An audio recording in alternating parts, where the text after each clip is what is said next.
هسه ويانا برج الجوزاء للشهر التاسع. برج الجوزاء عندك مثل راح تكون طرف فد أمر معين. هذا يعني الأمر المعين اللي أنت راح تكون بيه طرف لازم تكون جدا محايد، يعني أنصحك أنه تكون محايد، ما تتخذ طرف، لأنه إذا يعني شو راح تكون بموقف محرج بين الطرفين، لأن الطرفين أنت اثنيناتهم تعزهم أو ممكن اثنيناتهم هم غلطانين، فيحتاج أنه تكون محايد. هذه النصيحة لك. عندنا محبة جديدة ممكن، أو أكو فد باشن جديد راح يطب بمجالك.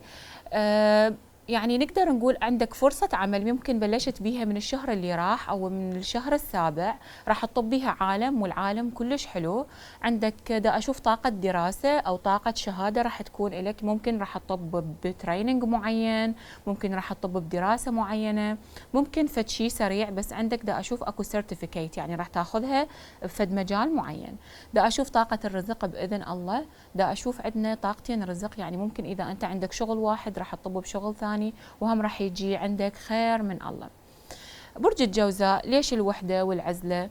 ممكن احنا مرينا بخيبات امل هوايه، بس هذا مو سبب انه يخلينا احنا حزينين ومنطوين على نفسنا، يعني لازم نشوف الجزء المليان من الكوب يعني او الكأس، لانه عندك هوايه امور حلوه. اكو ناس ايش قد ما اكو ناس انت صديت عنهم، بس انت حقك لان هم كلش تعبوك، بس عندنا ناس هوايه، يعني ممكن اذا ثلاثه صدوا عنك عندك واحد يسوى هذول الثلاثه كليتهم. فاحب اقول لك انه باوع للجزء الحلو، اطلع من هذه الطاقه اللي مأذيتك صار لها ممكن 3 اشهر، ممكن على المدى القريب يعني. عندنا هوايه امور حلوه، عندنا تغيير سياره، عندنا رزق راح يطب عندنا، ما اعرف دا اشوف طاقه مكانين، طاقة ممكن علاقتين أو طاقة، بس على الأكثر دا أشوفها هي طاقة شغل، راح يكون عندك شغلين والشغلين راح يكونون كلش حلوين وخير من الله. الطاقة كلش حلوة بالنسبة لبرج الجوزاء، بس خلي نطلع من الوحدة والعزلة اللي احنا عايشين بيها، لأن اكو هواية شغلات تسوى، هواية شغلات ممكن احنا ترفع طاقتنا، ونعرف احنا الجوزاء هو كلش اجتماعي، فإذا راح يبقى وحده ومنعزل راح يتعب هواية. فأنصحك انه تطلع من هذه العزلة، لأن هواية أشياء حلوة خلال هذا الشهر. هسه ويانا برج السرطان الشهر التاسع.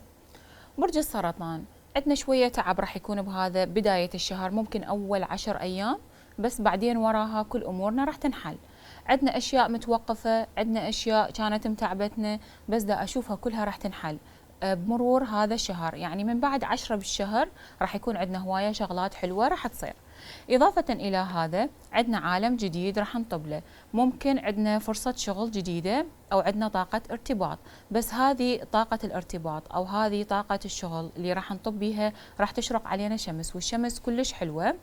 عندنا طاقة شراكات، ممكن كان عندكم مشروع وكان المفروض انه تطبون شراكات معينه، بس بعدين راح تتبدل هذه الشراكات فجاه، يعني اكو شركاء جديدين بمجال العمل، بس ان شاء الله وباذن الله كلش هذول الشركاء راح يكونون زينين. ايضا عندنا طاقه ملك، ممكن اكو سياره جديده عندنا، او ممكن راح يكون عندنا بيت جديد راح يتسجل، او ممكن راح يطلع لنا ورث خلال هذا الشهر، فعندكم بها طاقه كلش حلوه.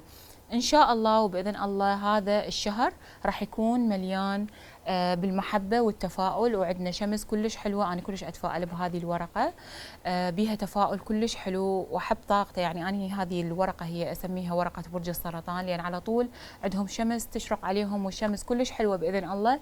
عندنا زيادة رزق، عندنا زيادة بالحياة الاجتماعية، راح يكون عندنا شراكات جديدة خلال هذا الشهر، أحسن الحظ لكم يا ربي برج السرطان.